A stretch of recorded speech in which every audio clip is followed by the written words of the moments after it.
So hey guys, welcome back to a brand new video.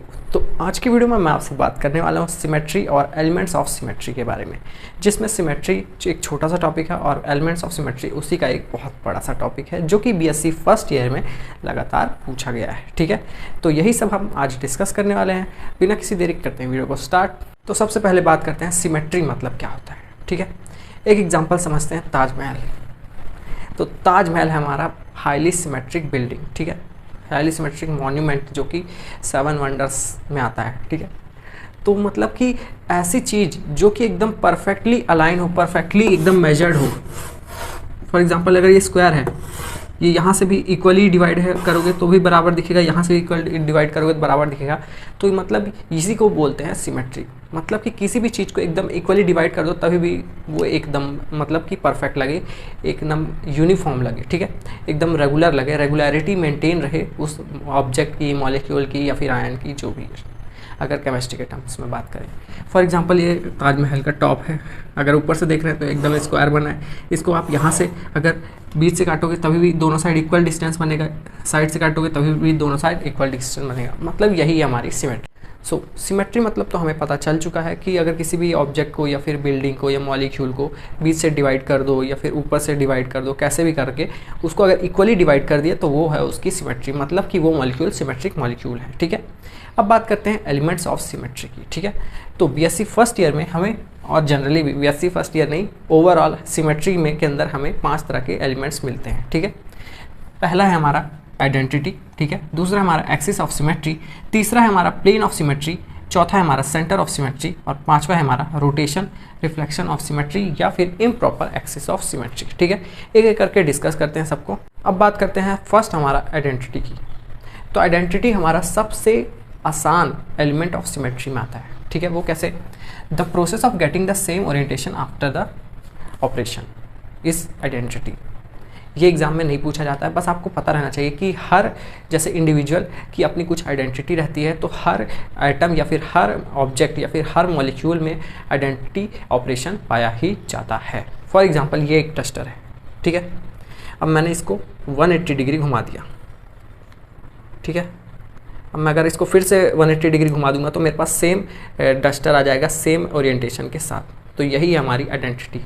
For example, मैं अभी सीधा खड़ा हूँ, मैं अभी 180 डिग्री अगर घूम गया, ठीक है, तो अभी आपको मेरा इक्विवेलेंट स्ट्रक्चर दिख रहा है, इक्विवेलेंट ओरिएंटेशन दिख रहा है। और जैसे ही मैं फिर से 180 डिग्री घूम जाऊँगा तो आपको सेम दिखूंगा जैसे पहले दिख रहा था। ठीक है, तो यही हो गई मेरी आइडेंटिटी, मतलब कि मैं पहले जैसा था वैसे ही दिखूंगा, कुछ भी ऑपरेशन लगाओ तो भी। ठीक है, अगर हम बात करें आइडेंटिटी की, ठीक है, तो हर इंडिविजुअल की अपनी एक आइडेंटिटी होती है, अपने एक यूनिकनेस होती है। तो वैसे ही सारे मॉलिक्यूल्स में उनकी एक आइडेंटिटी होती है, इसीलिए आइडेंटिटी हर मॉलिक्यूल में पाई जाती है। ठीक है, तो ये हो गया हमारा पहला पॉइंट, आइडेंटिटी। आइडेंटिटी ऑपरेशन हमेशा हर मॉलिक्यूल में मिलती है, और आप किसी भी मॉलिक्यूल में अगर आइडेंटिटी ऑपरेशन लगाओगे तो वो पहले जैसा था वैसे ही रहेगा। ठीक है, बात करते हैं एक्सिस ऑफ सिमेट्री की। तो पहले डिफाइन देख लेते हैं। An imaginary axis passing through an object और molecule rotation which by theta degree, if it produces equivalent orientation then it is called axis of symmetry, जिसको हम सी एन से डिनोट करते हैं, जिसका फॉर्मूला है C N is equals to 360 degree upon N, जहाँ पे एन है हमारा number of rotation. For example, अगर तुम किसी मॉलिक्यूल को एक बार घुमाओगे, ठीक है, एक बार पूरा घुमाओगे, जैसे मैं मॉलिक्यूल हूँ, मुझे एक बार पूरा घुमा दिया, ठीक है, 360 डिग्री घुमाया, तो मैं सेम ही तुम्हें मिलूंगा, एकदम आइडेंटिकल स्ट्रक्चर मिलेगा। यहाँ पे भी वही चीज़ प्रूफ हुई है। एन की अगर तुम किसी भी मॉलिक्यूल को एक बार घुमाओगे तो एन की जगह 1 रखोगे तो तुम्हें 360 डिग्री, मतलब जैसे मॉलिक्यूल था वैसे ही मिलेगा, मतलब आइडेंटिकल स्ट्रक्चर। ठीक है, अगर तुम किसी मॉलिक्यूल को 2 बार घुमाओगे तो यहाँ पे आ जाएगा 360/2 180 डिग्री, मतलब तुम्हें कितना डिग्री घुमाना है? 180 डिग्री। अगर तुम मुझे 2 बार घुमाना चाहते हो तो एक बार ऐसे घूमूंगा मैं, ठीक है, तो 180 डिग्री घूम गया, तो मतलब तुम्हें मिलेगा आइडेंटिकल नहीं, इक्विवेलेंट स्ट्रक्चर। ठीक है, तो अगर तुम किसी चीज़ को 2 बार घुमाओगे तो तुम्हें इक्विवेलेंट स्ट्रक्चर मिलेगा। लेकिन तुम सोच रहे होगे कि ये भैया तो एक ही बार घुमा। जैसे देखो, अभी मैं सामने खड़ा हूँ, एक बार मैं घुमा 180 डिग्री, तो तुम्हें इक्विवेलेंट स्ट्रक्चर मिला। अगर तुम एक बार और घुमाओगे मुझे 360 डिग्री वापस लाने के लिए 2 बार तुम्हें घुमाना पड़ेगा, तब 2 बार लाने के लिए तुम्हें मिलेगा मेरा आइडेंटिकल स्ट्रक्चर। ठीक है, 2 बार जब घुमाओगे तभी जाके तुम्हें मिलेगा मेरा आइडेंटिकल स्ट्रक्चर। जितने बार में तुम्हें मेरा आइडेंटिकल स्ट्रक्चर मिले वही है हमारी एक्सिस। ठीक है, जितने बार घुमाने में तुम्हें मेरा आइडेंटिकल स्ट्रक्चर मिले वही हमारी एक्सिस ऑफ सिमेट्री। ठीक है, फॉर एग्जांपल यहाँ पे हमने लिया है वाटर का मॉलिक्यूल। ठीक है, यहाँ पे हमने उसे एक एक्सिस से पास किया, इसको हमने 180 डिग्री से रोटेट किया। ठीक है, तो हमें मिला यहाँ पे एच की जगह एच बी आ गया, ये ऐसे घूम गया और एच बी की जगह एच ए आ गया। ठीक है, तो 180 डिग्री में हमें मिला इक्विवेलेंट स्ट्रक्चर।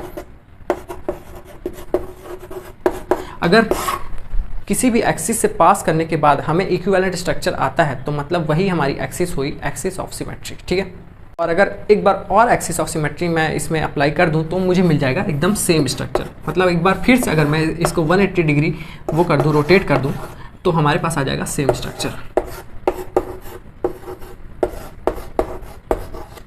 ये अगर मैं फिर से इसको रोटेट कर दूं तो एच ए यहाँ जाएगा और एच बी इधर चल जाएगा, तो मतलब फिर मेरे को मिल जाएगा आइडेंटिकल स्ट्रक्चर। ठीक है, बात करते हैं प्लेन ऑफ सिमेट्री की। ठीक है, an imaginary plane passing through a crystal dividing it into 2 equal parts. For example हमारे पास क्रिस्टल है।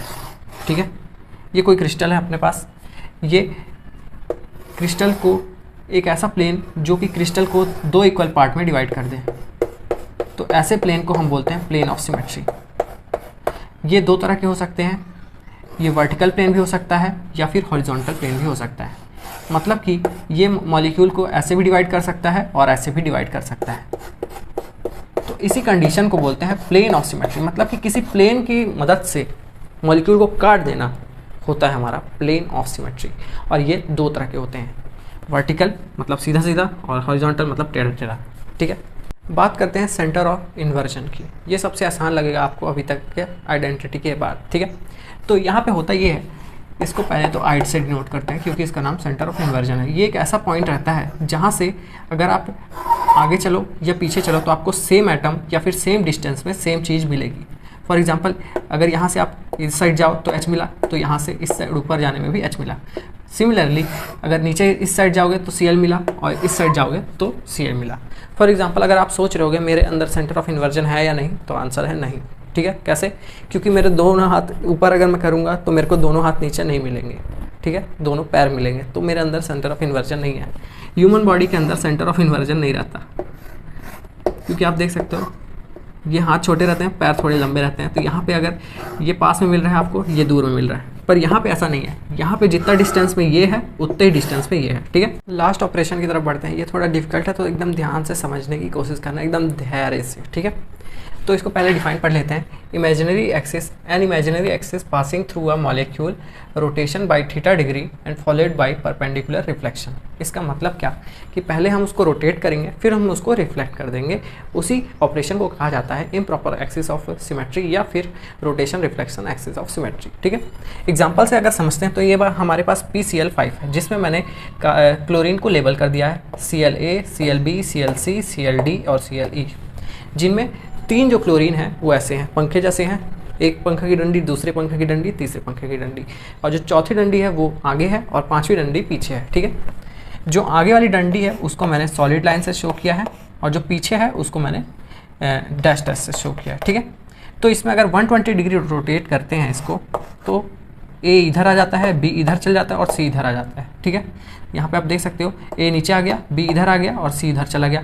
ठीक है, और Cld और Cle वैसे ही रहेंगे, जो आगे था वो आगे ही रहेगा और जो पीछे था वो पीछे ही रहेगा। फॉर एग्जांपल अगर आप पंखे की डंडी है, फॉर एग्जांपल ये पंखे की डंडी है, अगर इसको थोड़ा सा घुमाओगे 120 डिग्री तो ये ऐसे हो जाएगी। वैसे ही हुआ है यहाँ पे, लेकिन जो आगे था वो आगे ही है और पीछे था पीछे ही है। ठीक है, तो अब एक चीज़ तो हमारी हो गई, यहाँ पे रोटेशन तो हो गया, C3 एक्सिस यहाँ पे लगाया हमने, तो यहाँ पे रोटेशन तो हो गया। अब बात करते हैं रिफ्लेक्शन की। जैसे ही हम इसमें मिरर देंगे तो जो पीछे था वो आगे चल जाएगा और जो आगे था वो पीछे चल जाएगा। जैसे ही हमने इसमें मिरर दिखाया तो Cl जो D था वो Cl जो ऊपर था, मतलब कि आगे था, वो पीछे चला गया और जो पीछे था Cle वो ऊपर आ गया, मतलब। ठीक है, फॉर एग्जांपल पंखा घूम रहा है, पंखे के सामने तूने मिरर रख दिया, तो अब तुमने मिरर रखा है तो सामने वाला चीज़ तुम्हें पीछे दिखेगा और पीछे वाला चीज़ तुम्हें सामने दिखेगा। वही यहाँ पे हुआ है। ठीक है, सो गाइस ये था एक छोटा सा वीडियो एलिमेंट्स ऑफ सिमेट्री के ऊपर। इसमें जनरली प्लेन ऑफ सिमेट्री और सेंटर ऑफ सिमेट्री ही पूछा जाता है। Improper axis of symmetry BSc first year में तो आज तक नहीं पूछा गया, तो उसके लिए टेंशन लेने की जरूरत नहीं है। अगर आपको ये वीडियो अच्छा लगे इसको लाइक कर दो, चैनल को सब्सक्राइब कर दो। करते हैं वीडियो को एंड मिलते हैं नेक्स्ट वीडियो में। Till then bye bye.